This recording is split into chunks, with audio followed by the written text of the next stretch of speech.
Hello, hockey fans, podcast fans. Here we are in the infamous basement on Park Avenue. This is Tales with TR live Q&A with TR and TR. I'm Terry Ryan. This is my dad, Terry Ryan Sr. If you're watching this, you know it already. And we're going to do this once a week on Mondays. I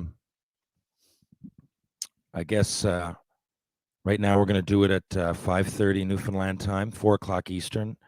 As you know, we'll see how it goes. I know it's a little bit early for people that aren't. A lot of our listeners are in Ontario and Quebec. I know that, amongst other places, but I know it's a little early. It's 4 o'clock there. You're not quite off work yet, but let's just see what happens. Let's see where it goes. And okay, Senior, first question. I'll read them to you, okay? All right. This one's for you. Who's the most famous NHL player and or celebrity that has been in the basement? Whoa.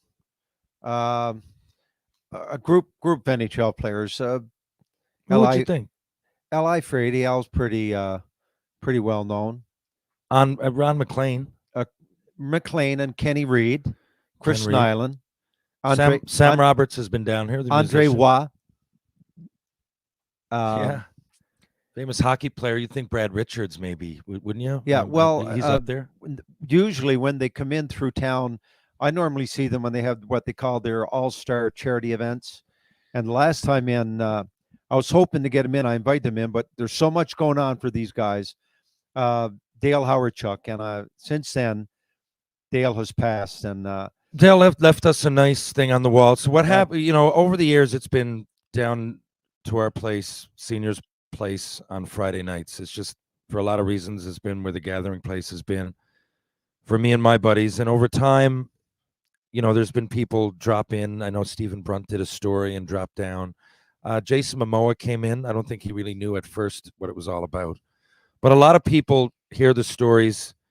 And in Mount Pearl, if you're an athlete, for some people, it's almost a rite of passage. I guess they'll call me. And just a few weekends ago, we had Kyle McGraw, Matt O'Leary, a bunch of the young players coming up on the St. John's Caps. So, yeah, it's to answer the question, who would you think? I guess Jason Momoa would have to be the most famous I would think Momoa. Well, at the time, he was an up and coming star. Now he's just a superstar. I don't think you been on Game of Thrones. We might not get him anymore. Although he's a pretty good guy. As far as hockey, yeah, man, I don't know. Because you know what the question goes back. We could go back 30 years on that, and you're forgetting somebody. You know, Sheldon Surrey would have to be up there. Peter Sikora, they were big players. I forgot he was even here. For sure. Right? Oh, well, yeah. You also had. I remember one day, the goalies. 3 of the goalies came in, and they were all NHL stars. Theodore came in with your 2 goalies. They became big stars. One guy was a Czech. Yeah. No, it was our 3 goalies in Fredericton, if you can believe this, were Mathieu Garon. That's it.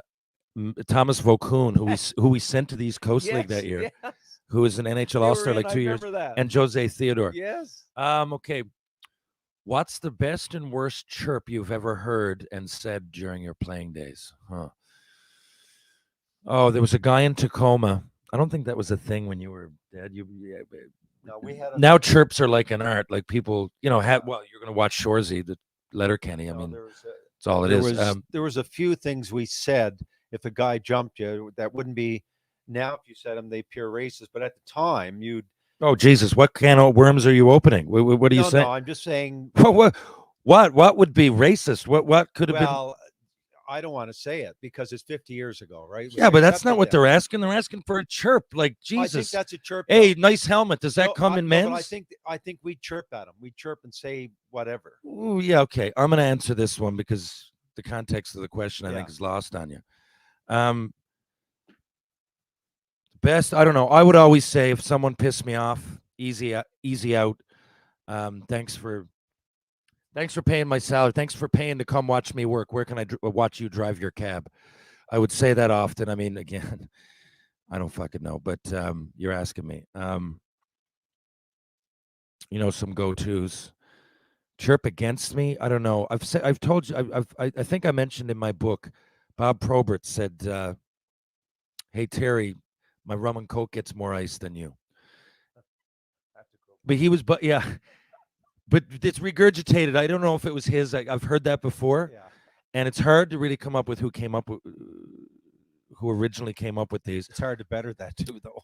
Yeah, but he knew Corson, and Of course. so I don't think he was being a dick. Is my, No, I no. tell Bob Probert stories. Yeah. We did almost fight, but he knew Corson and Recchi and a few more, and I'd met him after games. He was at a charity thing out at Langer's, charity hockey tournament at Langer's out west. Sorry, in Deer Lake. So I say that often. They're like, "What an asshole Probert was," but he was a good guy. It was a chirp in a funny sense of the word. Yeah, Dad. I mean, now they're like, it's part of the game. No, it wasn't like the only ones I can think of was that if a guy, we'll say if a guy suckered you, or if a guy jumped you from behind, and because of Pearl Harbor, the Japanese then you'd say you Jap me, and now I don't think that'd be Oh good my today. God. No, that's not good. No, So but that we're was off 50 to yeah. that was 50 years ago, Can right? we start this again? Yeah. That's okay. We're just gonna move on. Yeah. If you can erase that, erase it. Terry, what's your favorite sport to play outside of hockey? Well, for both of us, probably baseball. You want to try at that one, or are we going to go into left field with that too? No pun intended. You go first. What's your favorite sport, Senior? Yeah, it would be baseball. Unquestionably. Well, you're he's in the Newfoundland Baseball Hall of Fame. Been known to hit the odd fastball. There you go. So one of the best batters in Newfoundland, Senior. That is not me. I played All-Star baseball. I could play All-Star. I wasn't on that level, but I played All-Star soccer. I enjoyed that. And I suppose you could say ball hockey. Ball hockey is a big part of my life. I could almost classify myself at this point as a ball hockey player before ice hockey. In 2003, my professional, anyway, ice hockey career ended as far as NHL dream, and because of an ankle injury. But it was great when I ran, and it's still that way. I don't feel it all when I run. I still play ice hockey, but I do feel the ankle. I don't think I would have. Yeah, I don't think I'd last long with an 82 game schedule. What song was Senior playing before you guys went live? What's the last song you listened to? Basically, it would have been this morning or today. It would have been today. You went for a walk. Oh, it was probably Name a few songs you heard today on the walk. Ants Marching, Dave Matthews. Wow, I never would have thought. I didn't even know you listened to Dave Matthews. Ants Marching, Dave Matthews. Walk in the Ocean, Toad to Wet Sprocket. And, okay. Yeah, and I think what was the other? I listened to a bunch, but I'm just trying to recall immediately. And something by John Gorka. Not many people would know him. I don't want to be a train anymore. Anyway, he's sort of folk country, and I remember those three specifically. I'm going to go back on one thing. Someone asked earlier, I think it was Grant, about the best chirps. You know what? You would think, wouldn't you? Because in hearing me and hearing my podcast and everything, you would think I knew a lot and I was great at them. Another one I went to a lot, if a guy had a big head, was I don't know whether I'd rather win the lotto or have your head full of nickels, right? But there's only a few I had on backup because I didn't have time for it. Like, you're playing the game and you're worried about, even in junior, I don't want to, worry is not the answer, not the right word, but you got you're concentrating on the game, and I know it's fun and everything. And sometimes if I got real mad, you'd know it, and I'd go real, but it'd be on the spot. I'd go for something with your look first, and then, but it was never like a mom thing off the top of my head, or sorry, regurgitated. It was always something off the top of my head because I was pissed off. I didn't have time to be worrying about that shit. Wanted to score, fight, win, whatever it would be. Go do my job. Terry, tell us about Shoresy. How did you get the role? Interesting. So I've been involved in the acting community and the film community for about 10 years. When I first got out of school, I graduated in folklore. I took a job on set, but people think that now when I say it, they say, "Oh, you've been an actor for 10 years." Not the case. I took various jobs on set dressing, locations, a production assistant in all kinds of different ways. But I talked my way into a few stunts on Republic of Doyle, and those are considered acting credits. And the very first scene in Frontier with Jason Momoa, I just mentioned Jason, well, that's how we met. The very, very first scene in the show Frontier is me begging for my life, and I say the words, "Please have mercy." That, speaking on camera, combined with a couple of stunts, gave me the opportunity to get in the acting union. Again, this was unexpected. I got in because I needed a job a few years before that.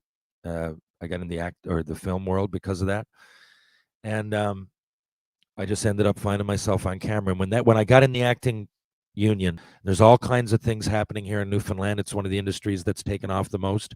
I would argue the most in the last 20 or 30 years, at least the arts community. We got a bunch of studios here now. There's just a lot more happening. There's people trained. We have different tax breaks, for lack of a better way to put it, to people that want to come here and shoot film. So it took off. So then all of a sudden I started to build a bit of a resume. And 2 or 3 years ago, whenever it was season 8 or 9 of Letterkenny, the hockey season, I think it's season 8, there was a few different things happened. I'm not really sure what exactly it was. I got a message from Tom Power from CBC, does the Q interviews there, great guy. I got a couple of emails from casting from Letterkenny, and I was led to believe if I auditioned that I'd get the role. I forget the wording, obviously, and you have to audition, but whatever it was, they were excited about giving me the opportunity. So I was working a hockey school with Zach O'Brien, who plays here for the Newfoundland Growlers now, and Scotty Bray, and we used Scotty's phone and went through the script that I was given, and I took out my tooth to do it. Anyway, it worked. They got back to me right away, told me I had the part on Letterkenny. Now the other thing is, I know Jared Keeso. I've never asked Jared. I even spoke with him earlier today, but I've never asked him. But I was on Spittin' Chicklets like 2 weeks before that. So I don't know if I came into his radar or their radar. A lot of them listened to it. I just got back from shooting, obviously, as you know, if you ask the question. And a lot of them are aware of Spittin' Chicklets. I mean, I won't give it away, but R.A., one of the, Rear Admiral, he's in Shoresy. So there's a large audience of cast and crew, and I'm sure people that just viewers that pay attention. So I'm not sure. All those things happened. And, 2 weeks later, I was up there doing a scene in Letterkenny, and, Jared said, maybe someday we'll have you back. But I thought it meant Letterkenny. I had no idea what he was talking about. He did say he had a plan, and I guess this was it. And I got the call last June if I wanted to, be in Shoresy, basically. I didn't know how much. I didn't know what that would entail. I thought it was one scene, and I was pumped. And then when I got further communicating, I found out it was, as one of the characters in the show. So I'm still nervous. I'm excited. But I won't say it came out of nowhere. I worked harder than people think behind the scenes. And, when I was being a production assistant on Republic of Doyle, I had no idea it would lead to this. It wasn't even a goal. So it just it was a bit of hard work mixed with a bit of luck. Serendipitous, for lack of a better way to put it. What's Jared Keeso like out of character? Great guy. Jared Keeso played junior A hockey. A lot of people don't realize that. Jared, so he has a good knowledge of the game. It's, the way the show is structured, I would think is right in his wheelhouse. So, I mean, he created it, but it's not out of nowhere. Like he didn't need us to add any hockey content other than what we brought to the table. But it's not, I mean, of course, we would be in there and joking and, there was a lot of chirps, and hockey lingo going on. I'm not saying that he wouldn't take a suggestion, but I'm saying Jared knows his way around a dressing room. He played Don Cherry. He's on Letterkenny. He played Junior A in the early 2000s for a few years, Junior B. So it's all relative. I've often said it. NHL dressing room is just like a junior A dressing room, other than the money and the games played and all those things. Um, the nucleus of the room is the same. The leaders lead, the role players play their roles, the chirps are there. So, Jared is well schooled when it comes to hockey, and he's exactly what you'd expect out of a good teammate. I should say a great teammate. He's probably listening. Senior, what was your best memory from living in Minnesota? My best memory from living in Minnesota. Well, it would have to do with playing, obviously, for Minnesota, being 19 when I went there, and I just turned 20. But with the team, I remember scoring in Madison Square Garden. They had a team called the New York Raiders, and they played at the Gardens too. And I scored a shorthanded winner there. And I met a few celebrities like Alan Page, who was the MVP linebacker for the Minnesota Vikings, and Killebrew, and people like that. But overall, the Twin Cities, Minneapolis, St. Paul, beautiful place to live. Cold, obviously, but what was your favorite memory from it? What was your favorite, not memory, but just your from favorite living in part the of city? living there? Yeah. Boy, I just think I don't have any one thing in particular. Did I you just think enjoy- living there. I just think living Did you there was enjoy enjoyable. living in the United States? Was Yeah, that, yeah. I really enjoyed was traveling there a around. lot of? Did you collected music at the time? Was there a lot of record shops, or did you? Uh, Were you outdoors a lot? No, I didn't go outdoors a lot. Not in 40 below. No, sir, that's not me. But it was Glass boards, wasn't it in your? yeah. room? Oh yeah, the arena. Going to the arena, I tell you, was just, we had we were the only team I think in the world that had glass boards. Well, so it was pretty much. I mean, there was a particular. It was. What And do you it sat call at, it? it sat about 17,005, There was. and it was a joy to go to the rink. I'll tell you that, to go out on the ice, and I don't know, it was just so different. I don't know that anywhere else I've ever seen that glass go all the way down. Well, that's why There I'm was a saying, bit of I don't structure. know of any other one. I know Yeah, that it wasn't just one big glass. No. But you look it up, Minnesota Fighting Saints. It was all the way down, right there. And you just Google it and you'll see it. Yeah, I don't know that I've ever seen anything like it. It'd go off the glass if it missed low and wide, right? Senior, how many drinks did you have in Vegas? Well, this is the thing. So in general, I mean, I don't know how many exactly, but usually it's just a Friday thing. Yes. Unless the last time I remember it wasn't a Friday thing was either George Street Festival when someone's playing, or the cruise, and the cruises were 20 years ago. No, I broke character out there because that's sort of a different thing. And I think beer, we were I drink beer. I never really drank. I don't drink liquor, so I'm a beer drinker. So, I'd say when we went out, which was usually every night, really, because they had functions for us. We'd have to go. Night. We had one in the MGM. We had a place called, anyway, it was all over. But we had, we were going there. NHLers were there, or they were giving a meal for us and free booze. Or one night we were at the one place, the owner for the Golden Knights was here. I remember I was talking to him. It was so. But I'd say I'd have a lot to see, a lot to do. Yeah, there was I'd say I'd have a dozen a night. More than a dozen, and I get drunk. You were all right though. You were. Yeah, I was all right, definitely, because I spaced it out. But I normally know when my limit. So we'll say anywhere from 8 to a dozen, and I'm all right. I just, go back to the hotel and go to bed. TR, let's hear about what ended up happening to that Dodge Charger with the Dukes of Hazzard horn you were going to buy. Well, I did buy it. It's out in the driveway. And when he goes up the street, you hear the.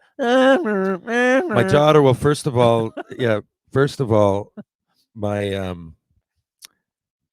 daughter wanted a sports car, and I said, "Well, first of all, I had a Dodge Journey I was very happy with, decent little rig, and it got stolen out of the driveway during the pandemic. Just right out of the driveway, went out with the key in the morning to try to take her to school, no car.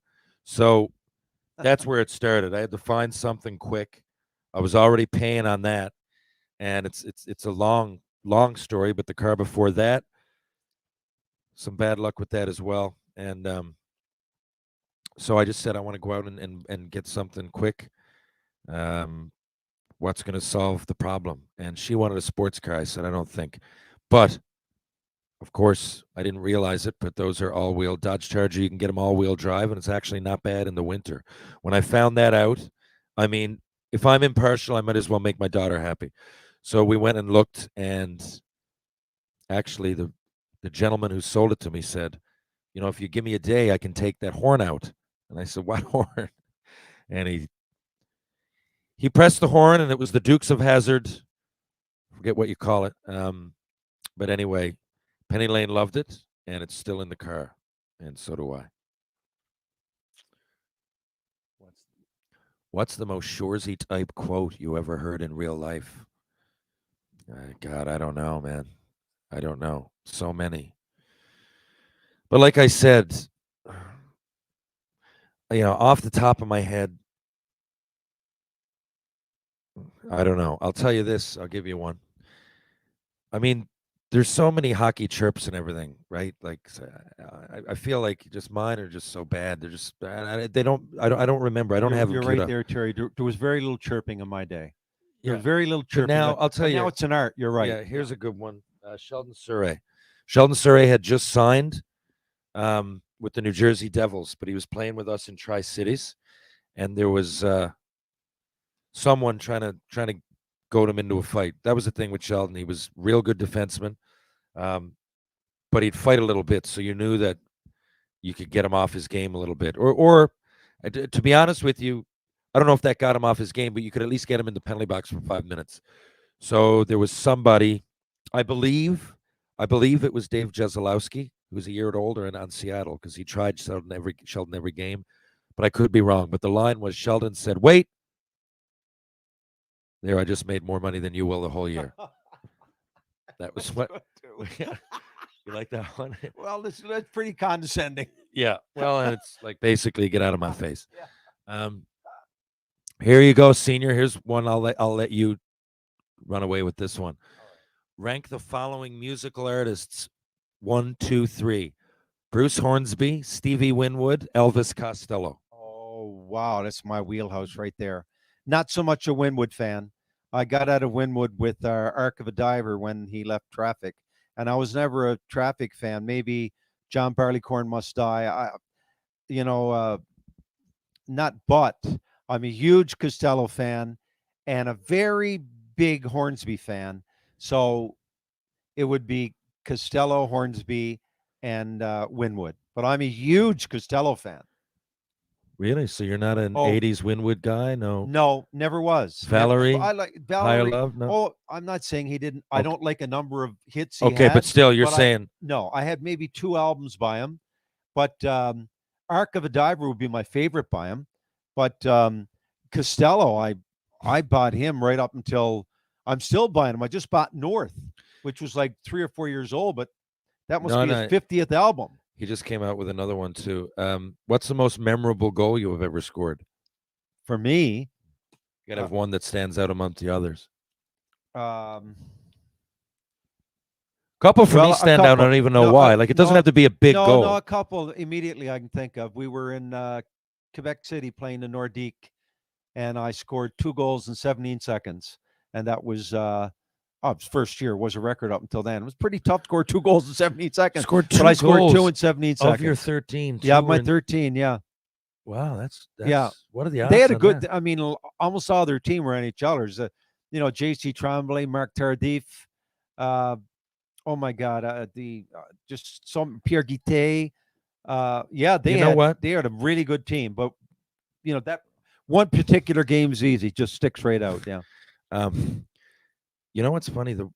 For me, there's one I remember, and I can't find it on any VHS tape. It was in Montreal. It was exhibition, but I played with Craig Conroy, and it was great. He dished it to me, and I scored. And I went over to the glass and I haven't seen it since that day. And I know I shouldn't say since that year, because we used to watch it down here, and I have no idea where it is, and it's lost in time. That was I thought that's the one that the number 1 overall came from the Islanders, gave you in front of the net. I don't think it was Conroy. It was you know who I'm talking about. He just signed with Montreal. Heavens. Real good NHL career. What was his number one overall? And he jumped to Montreal. Saw him at Montreal. Jeez, I can't. Yeah, you scored against the Bruins. Yeah, he fed it to you. And Recchi was in on it too. That was Pierre Turgeon. Pierre Turgeon. Yeah, Yeah, that one's on. You know, Yeah. that's on. but Yeah, that's all right. What I said, right? Turgeon he was a big Jeez. star, Turgeon's a great player. and he was a great player. How many fake teeth between us? Well, I got 4 fakers. And there's 2 No, fake teeth. well, I mean, I got 4, but the 3 of them are drilled into my head. Oh no, there's 2 of mine. Dennis Potvin took them out in junior, pretty Ottawa 67s when I was with the Hamilton Red Wings. So I've had them since I'm 18 years old. So No, 51 years. really, those exact ones. Yeah. Wow, I lose mine all the time. No, that's it. I'm very careful of them. They're sometimes years and years ago when you're younger, when you get obliterated and you wake up in the morning, you can't remember where you are. And I'd be really nervous. That was I'd in go looking PEI. for my teeth. We went I'd go to looking PEI for for the my Brad teeth. Richards golf tournament. Can you I thought remember? they'd be gone. Yeah, Can you remember that? I can totally. And you know what? Ron, It wasn't even. It was right before the Brad Richards golf tournament. It was the the Pro-Am skins game. So yeah, I can't was there believe I still golfing got with- them. I can't believe the number of situations I've been in. And can you remember that tournament when John Yeah, I Daly can. was teeing off? Daly, Mike Weir, But John Daly was off teeing a off of a Coke Coke bottle. can. Coke Yeah, can. like the whole time. Like it was Yeah. a novelty. Like someone was did it once unbelievable. and then he just said, "Give me that," Yeah, it was and he just did it unbelievable. every single hole. And he won. Then he picked And he the- won though. pick- Marco yeah, Mira, pick- Freddie pick- Couples, Mike pick- Weir. pick the cigarette up off the ground and smoke it. And Oh, just yeah. rock. And just He get it. was. He wasn't faking either. No, 'Cause absolutely. He's still not. at it. Like he's still. He's the going. real deal. Is what you Yeah. see, whether you agree with it or not. But It's see- so much talent that he could have That- won more majors. That's why if someone, you've often got to like. I like these Q&As because it opens a box. Because if someone said to me, say the coolest celebrities you've ever met, it wouldn't even pop into my head. But once it does, you're like, Jesus, yeah, it was John Daly. Yeah, He was so down to earth. we were right there. We were golfing right behind him. golfing right behind him. Yeah. He was I one think, ahead of me. I think we had maybe Marco Mira with us because everyone on the course. I know the other guy with us was the head of Toyota for Canada, and I was Yeah, talking that to him, the was president of Toyota, and each group, had their. It's like the big- second time I ever golfed, and I nearly hit Kurt Muller in the head with the tee-off shot. Yeah. Sliced it. Yeah. How does training for ball hockey help someone for ice hockey? Good question. Yeah. Good question, because it's the cardiovascular, the cardio in ball hockey. It's a different game. It's even when we were in Vegas and Biz Nasty went out and he'd never played it before, figuring Well, you get, but yeah, it's you gotta- it's just totally different. yeah, and I mean, you still well- got to shoot a ball, and but how it's- I know, but how does the training for ball hockey help someone for ice hockey? So I'll answer I that say first. mostly cardio. I would think. Well, I'll tell you a few things. It does, but you could get cardio out of running on the treadmill. Yeah. Ball hockey, first of all, you're using the same hockey IQ. So your peripheral vision, your sense of where people are on the your hockey IQ is being improved because you're literally using the same dimensions. You're using a stick. It's the same except you're not pushing off. You're running with your quads, not your hips. It's really the biggest difference. But the training, you ask Alexander Burrows if ever whoever's listening, because I know at some point he'll be accessible. He runs a ball hockey league still. He's one of the best that's ever played. You could make an argument the best. I played on two world championships with him, and he was the best player in the world at the time. One of them I missed with an injury, but what I'm saying is that I saw it with my own eye. Like I saw him at 2. And Alex would be the first to tell you that his defensive game, because you can't glide. He was in the East Coast League. Look it up. 2003, he was the best player in the world in ball hockey. He won the MVP, top scorer. We were in Sierre, Switzerland. I know at that point he was either trying for the A or he just played a few games in the American Hockey League. He didn't have any NHL games yet, and he wanted to improve his defensive game, but it really does because you got to be a lot more aware, and the offensive zone is a lot bigger which is also the defensive zone, I guess, depending on your perspective. But in ball hockey, once you gain the blue line, you can bring it back to the red line. So there's more space. So, and it's often man on man. So you really, it really helps your defensive play. I found myself once I went back to playing ice hockey, being a left winger in the zone, which was only I found it almost, not going to say easier, but it was a lot easier to pick up my man. So, and yeah, like Senior said, cardio. And if there's any other way, I guess mentally you're playing a team game. So how can it help? If you're training by yourself all summer, maybe you can easily slack off. You don't have anybody to answer to. You can take days off. You don't have anybody pushing you. Maybe you're not having as much fun. I don't mind working out on my own now with a podcast or two, but not everybody's like that. So to get your cardio through ball hockey can be a nice release for the stress on your mind. Hey, TR, a big fan of the pod. I do recall a few episodes back you had mentioned a bad investment. Faces magazine. So you might have to Google it. I don't even know if you can find it now. It was just a magazine it was based on pictures. It was like Instagram, except Instagram was starting and took off and was a lot more convenient. It was like a magazine full of pictures, basically. It was like and you're trying to get ads. So first of all, St. John's is not, it's big, but it's not in that it's smaller than a small town, I guess. In the whole area, there's 250,000 people. I guess 250,000 in the Avalon Peninsula, which is mostly St. John's. So I was selling advertising to the same people every week, and you needed to be on top of it. I can see how it would work in a place like Toronto, but even then, it was 2009, I think, when we got in, and I was going to school. I was taking in. I ended up my degree. I have a major in folklore and a minor in English, so I was writing a lot of articles, and a lot of my courses were journalism type courses. So I was writing those anyway, and I would put one in every magazine. So it's funny because I did indirectly.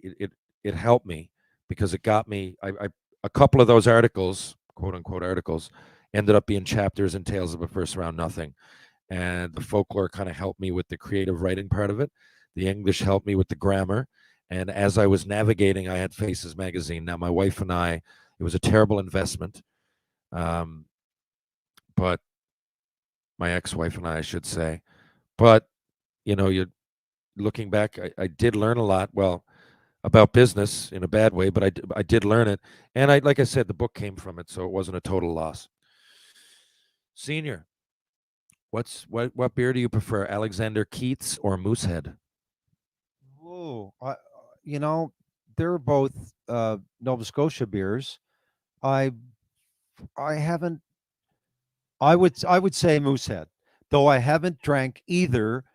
Like you'd say, well, I have some every week, but I have drank them, and I know that I preferred Moosehead for sure. I didn't know that. When I was Yeah. for like 20 years, you went only Heineken. What happened then? Well, I'll tell you what happened then. Specifically, I was a Heineken drinker and loved it. And one day I went to the doctor, and I was playing baseball. I was 36 years old and really good shape. And out of the blue, my doctor said, "We'll get your, get routine blood sample." And it came back my cholesterol, which I found out later, it's in the family, was through the roof. And now it's perfect. Now I take Crestor. It's regulate one a night, and it's perfect. It's been that way for 30 years. But I didn't know. And the first thing he asked me was, "Terry, what do you drink?" I said, "Heineken." He said right off the bat, he didn't even hesitate. "That's off. It's really high in I guess cholesterol or whatever comes out of it, how it gets developed." So then I went to basically Bud Light or a light, any Well, like we're he going to told me go any with light beer. we're going to go with Bud Light because the people here in Newfoundland, we got a good relationship with the Labatt's people and Jeremy Hart. But I have been drinking. I Um, enjoy Bud Light too. But Let me anything finish. light. Jeremy Hart's my buddy, and he's hooked us up over the years. We worked together. So in Newfoundland, I drink Bud Light. In the early days of Tales with Thierry, you had mentioned a Euro trip you went on but never ended up leaving Rome. Would love to hear some details. Well, senior, here's what happened. It was 2003, 2004, around there. Yeah. And I had just been divorced. It was my first marriage. I was divorced and I was pissed off. And I sold my cabin. I had a cabin at the time on the water. And anyway, I had some money in my pocket. And you know how you're feeling after something like that. You want to cheer yourself up a little bit. And Senior had been talking about it. And I really wanted to go to Italy. It was going to happen at some point. And then I was like, who knows when? And I could have kids tomorrow and not, I didn't see ball hockey happening or any of that. This was before that. I refer to that because ball hockey ended up taking me over there 3 times, but I didn't know any of that would happen. So a buddy of mine, Francis Mooney, had also wanted to go, and Senior was talking about it. I was actually thinking about something else, but I went to see a travel agent, and there was a crazy deal on trips to Rome, basically. Lack of a better way to put it, I'd be here all day. But that's what happened, and we went over there with no plan, really. No. But I think we planned to go other places in Italy. Like we didn't say we were and staying. we did for a couple of days. San Benedetto, which is on the coast. We did actually Yeah. for a couple of days, but I think, given and more I you think than we me. spent about 10 I didn't days really in care. Rome. I loved it in Rome. So I loved it absolutely. I go back. Senior went now, and the funny thing is that was right before I got an arts degree. Now I would like to go for other reasons, but the reasons he wanted to go, I didn't really know much about. I mean, I knew what the Colosseum was. I knew what the.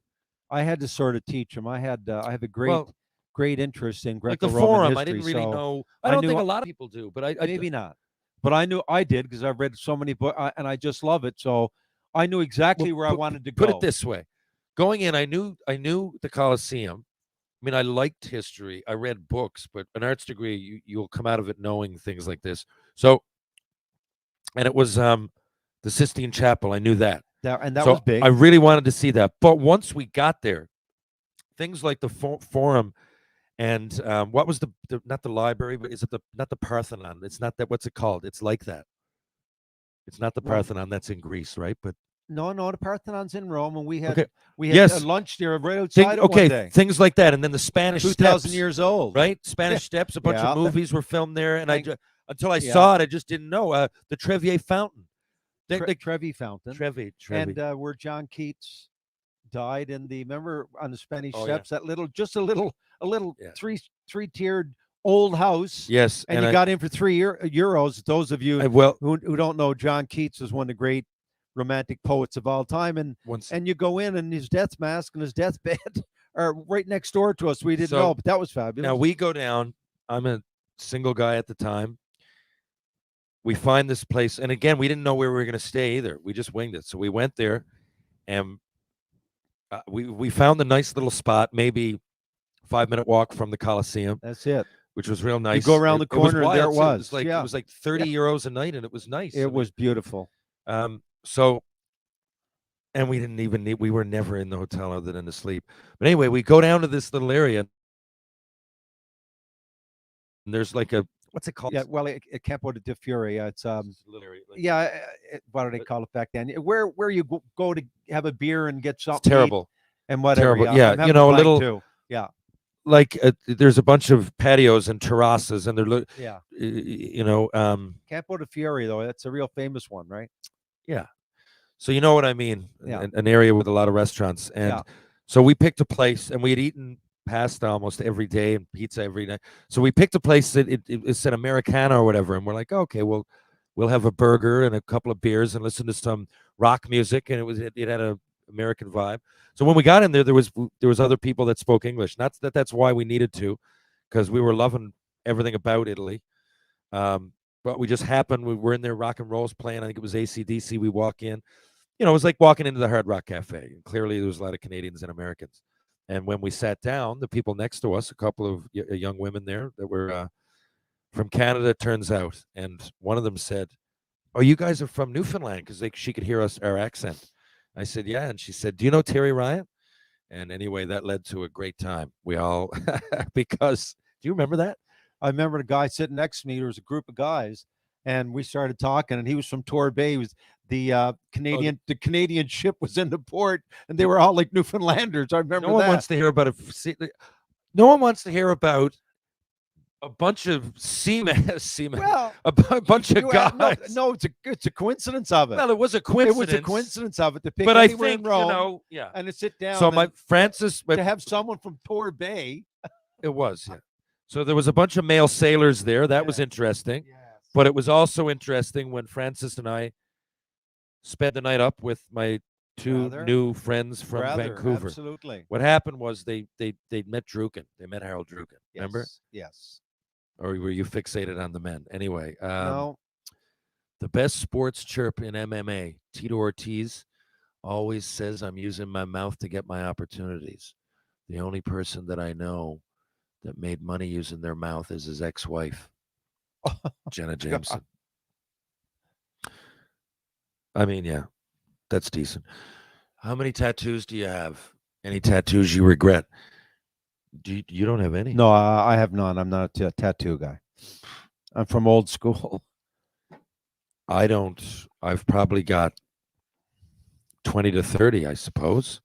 Here, my most recent one. There, you see that? Yeah. So that's my character in the show Shoresy, Hitch. My favorite you have is the album cover, Sgt. Pepper Lonely Hearts Club Band. You have that one on your arm.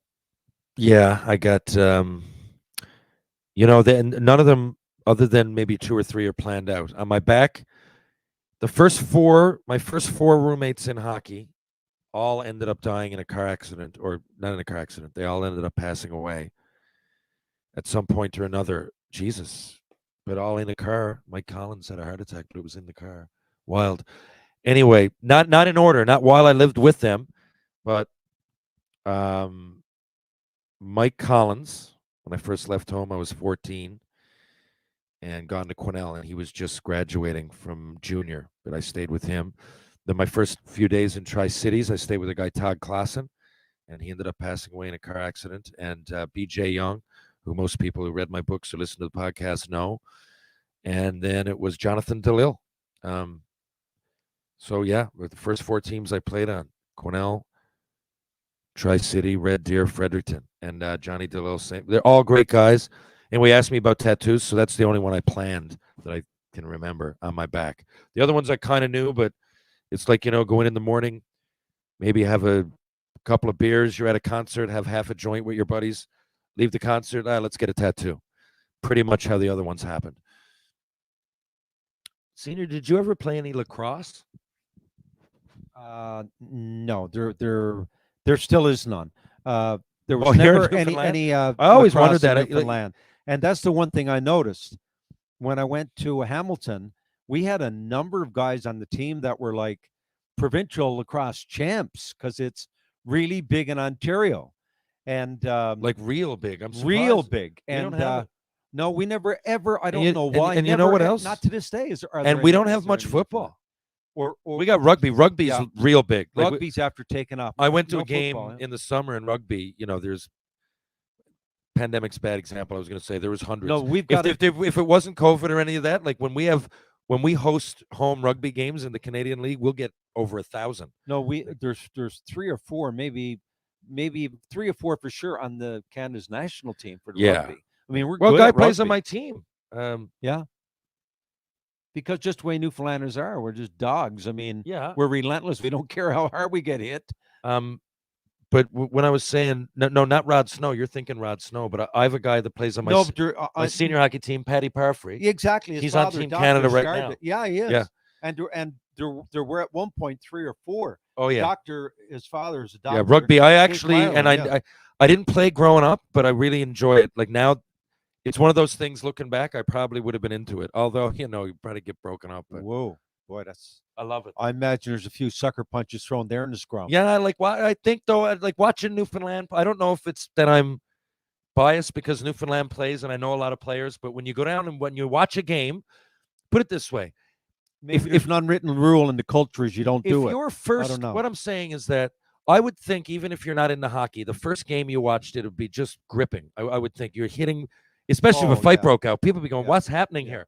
And even the goals, outside of the physicality, which would blow me away in hockey, it's finesse. You're skating. You got to do all these things while you're skating. Every other sport, you're so. I mean, I'm not taking anything away from basketball. Nothing, for example. That's what we're used to. But if you're doing it while you're skating and it's going so fast, if you were the first, it was your first game. Well, I had the same when I went and watched rugby for the first time. Like baseball, I expect that. Soccer. I love watching soccer. I supported. I played it, but it didn't surprise me when I went to my first game. But rugby did for me what hockey does for a lot of people. Great show, TR. You guys are awesome. Love this channel. Okay. I assume there's a question coming. And thanks, by the way.